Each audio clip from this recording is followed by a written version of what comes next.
Hello everyone, thank you so much for stopping by. I'm Ishani and today I'm sharing with you some amazing inking techniques to step up your cards.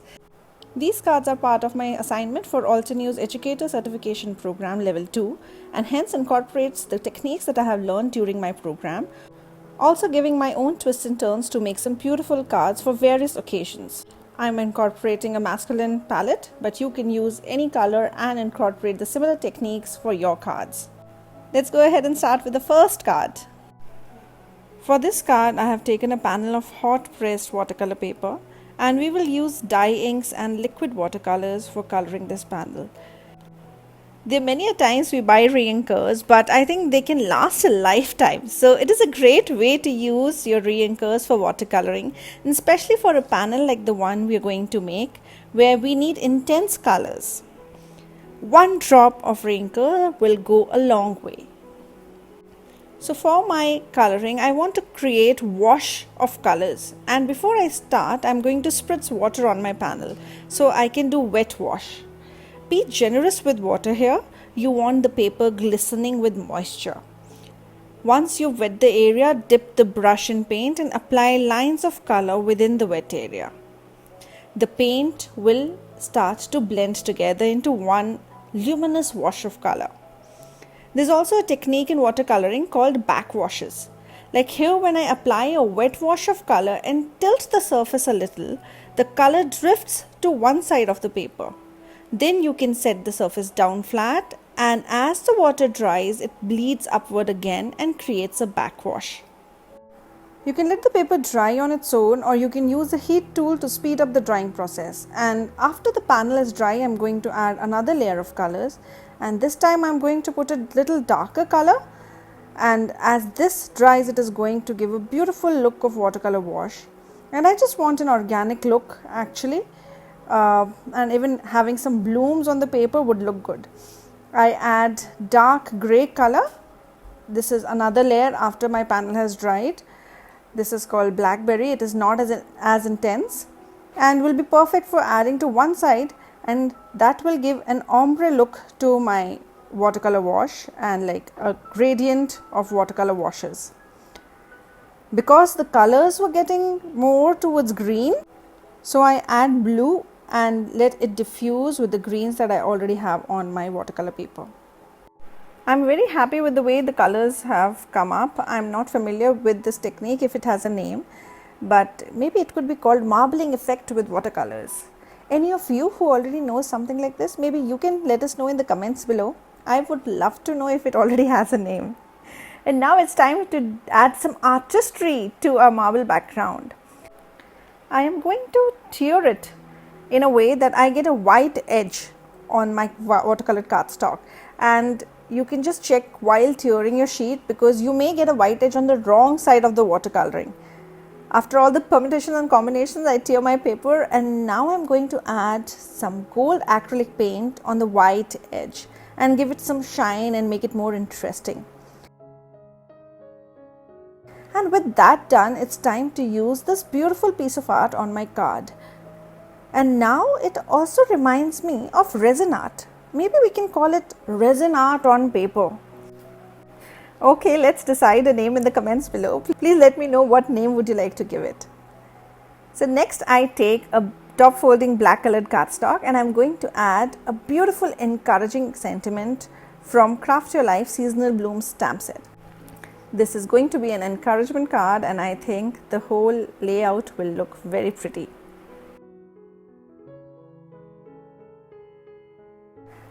I want the sentiment to shine on my clean and simple card, and we'll just do heat embossing with gold embossing powder for that.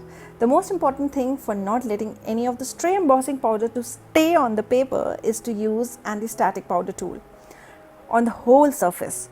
I use this one which I've made with talcum powder in a sock when I have to cover larger areas. I stamp my sentiment with Versamark ink and emboss my sentiment with gold embossing powder, and it's time to assemble the card.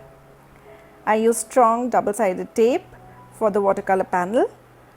I adhere my gold edged marble panel on one side, and then I realized that I could also have the same paper on the other side, and it will give a look like the sentiment is appearing from the torn beautiful papers. So I add the other piece of paper on the other side, and ta-da!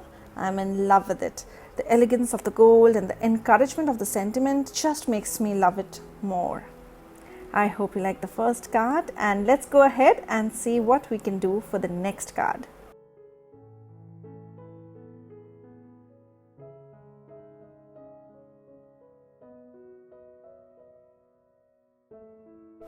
My next card is a Love You card with a beautiful stamp set, Once Upon a Time, which I grabbed from Altenew at a very knocked down cost.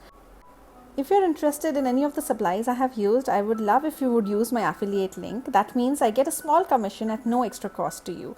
Also, the list of supply is given on my blog.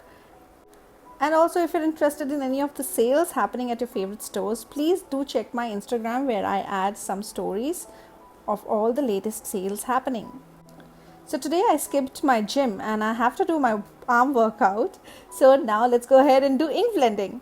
I want to create a glow and a magical look for my background, for which I have taken a light blue colored cardstock. You could also start with a white colored cardstock, but then you would build more muscle than me. So by using a colored cardstock, actually you reduce your ink blending effort. Also, while ink blending, you have to be patient and you have to build on the layers. So for this card, I want the glow coming from the center of the card going outwards. So I will have the lightest colors in the center, and on my corners will be the darker colors. I'm using the colors that I have, and they are not all similar. Some are dye inks, some are distress oxides, some distress inks, but I really feel that in the end, if your first layer of ink is distress oxide, then all the other inks blend like butter. And as the colors will dry and blend together, the patchiness also will reduce. So don't worry about the patchiness that you get in the beginning. I'm going to use the darker colors on the outermost areas of my cardstock, and then with blending almost up to my heart's content, I bring in the permanent black ink, which will be used only in the corners. This is the darkest color that I'm using, and this will help bring your eyes towards the center.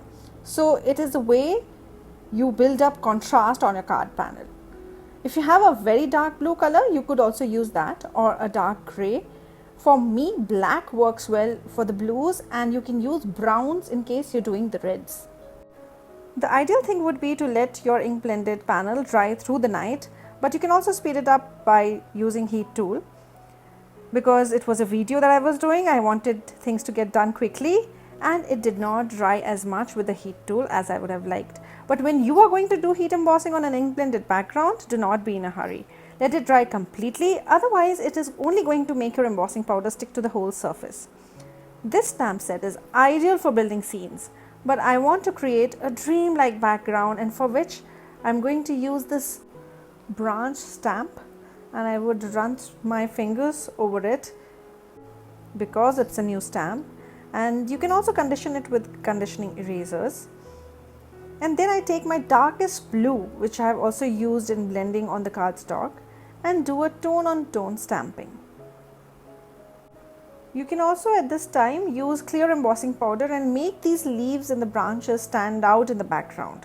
But I wanted them to look as if they are behind in the scenery and my carriage is in the foreground. And after getting a sense of frame with my blue leaves on the blue background, it is time to stamp my carriage, which I will do after I treat my background with anti-static powder.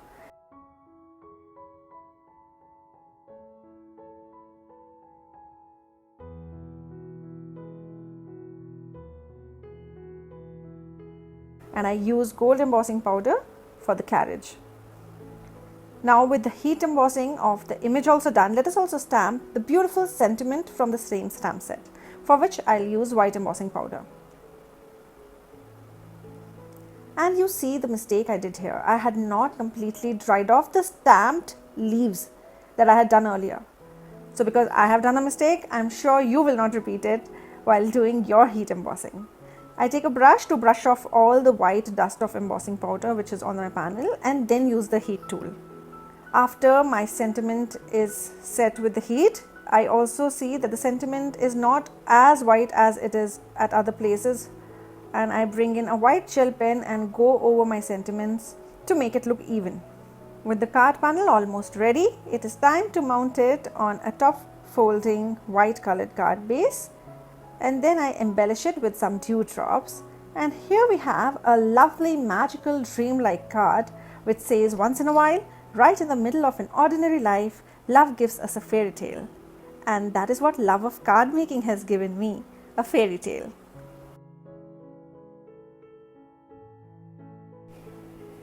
The next card is an anniversary card, and I'm going to use a gorgeous stamp set.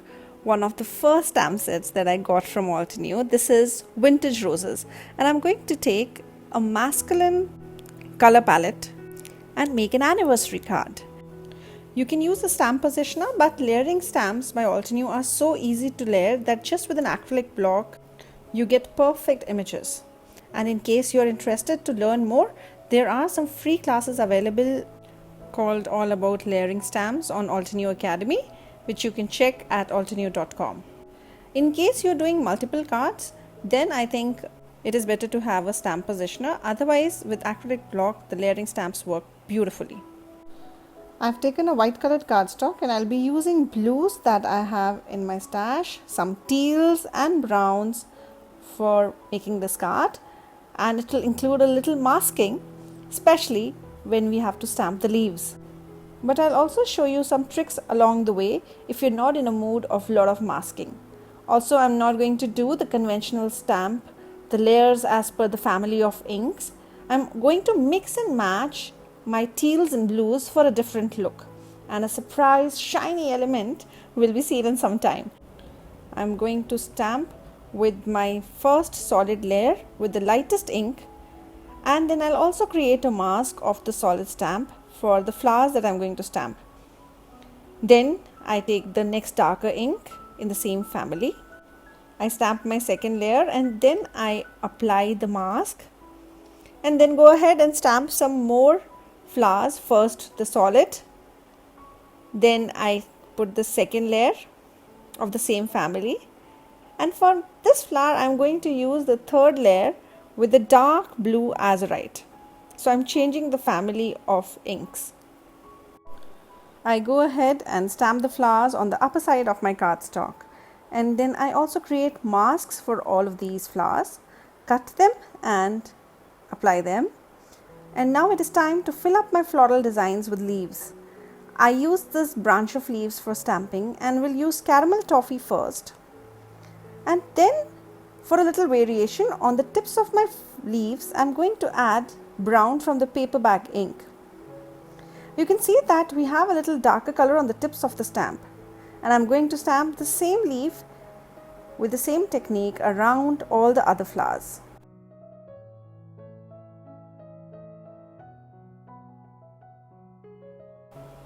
Then on the leaves I'm going to layer the other layering stamps and use darker ink like dark chocolate at some places and paper bag at others. Now to fill in the gaps I have to create masks for the leaves, but it is going to be a cumbersome process to cut out the mask for such delicate leaves. For that I want to show you a trick that I use, that I look for cluster of leaves in some other stamps if I don't have it in the same stamp set that I have here in this Life is Awesome stamp set. This bunch of leaves will look beautiful when I stamp them in the color of my leaves which are here on my card. And also this will fill up the empty space around the flowers and the leaves. So I take the cluster of leaves, I add some green ink and also add some more teals to the leaf and stamp it around my flowers and bind them all together in the scenery with the similar colors.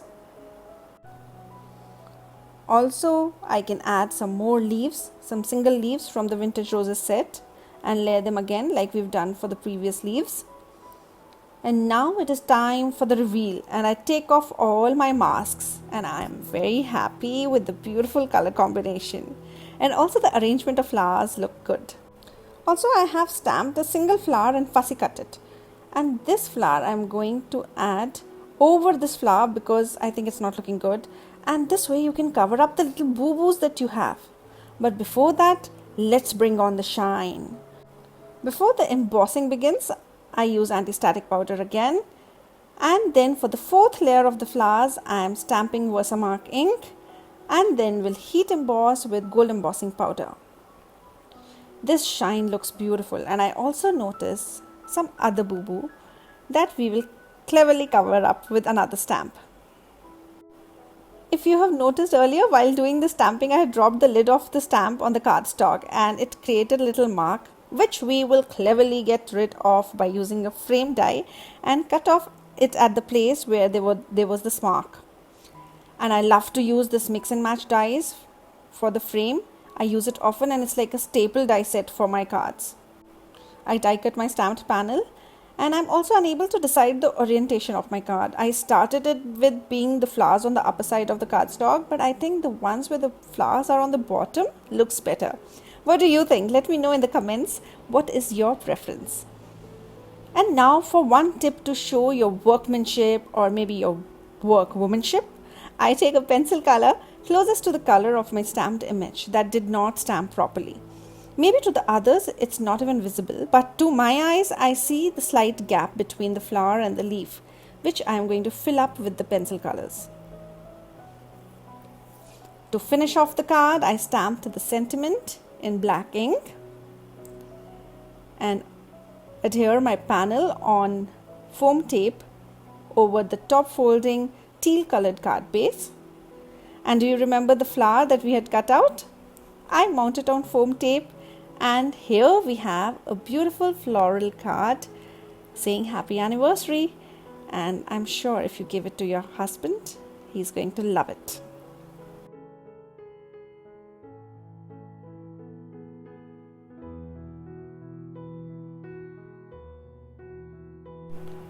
It is time to make a birthday card now, and I have a very interesting way to add texture to your cards, and it is with this double embossing technique, for which I have taken a pale blue cardstock and I'm going to use Altenew's organic linen embossing folder, and I will dry emboss on it. But first I'll add Versamark on the front lid of the embossing folder, and this will create shadows in the crevices of the organic linen, that pattern. When we dry emboss the panel, check the sandwich of plates required for your machine. I'll run it through my die cutting machine off camera. And here we have a beautiful textured cardstock. I love the way this paper looks, and we will use the same sheet for dry embossing again. This time I'm using Frame of Leaves embossing folder. In this folder we have the valleys in the front side of the embossing folder. So when I apply ink over the top side, all the color will come onto my paper, and the paper which will get inside the leaves will be the raised paper and will not get any color. So I go ahead and apply lagoon ink on the front flap of my embossing folder. You can do the same with the brayer as well. I'll put my linen paper in it and run it through my die cutting machine again. And here we get such gorgeous textures and colors and contrast without much effort. I love dry embossing. And if you've not checked my video on dry embossing, please take out time and check out my previous videos. Next, I take wood cookie die set and cut out a beige color cardstock with all my dies. I've cut out all these layers with one color. You can also die cut different color of browns of your choice, but I want to add ink on my cardstock because wood is so natural and it does not have just one color. I want to ink blend over my beige color cardstock and give it much more real look than just die cutting out of colored cardstock. I start with adding dark chocolate ink onto my outer rings. I don't want it to be very fine and beautifully blended. I want little gaps to make it look more natural. For the ring, I am adding paper bag ink. This also will not be very even. And for the innermost layer, I am just going to add some textures by just wiping my dark chocolate ink over the cardstock. This will imitate the textures of the wood perfectly, especially when peeping out of the little rings of the upper layer. And I will add a little more dark color on my ring.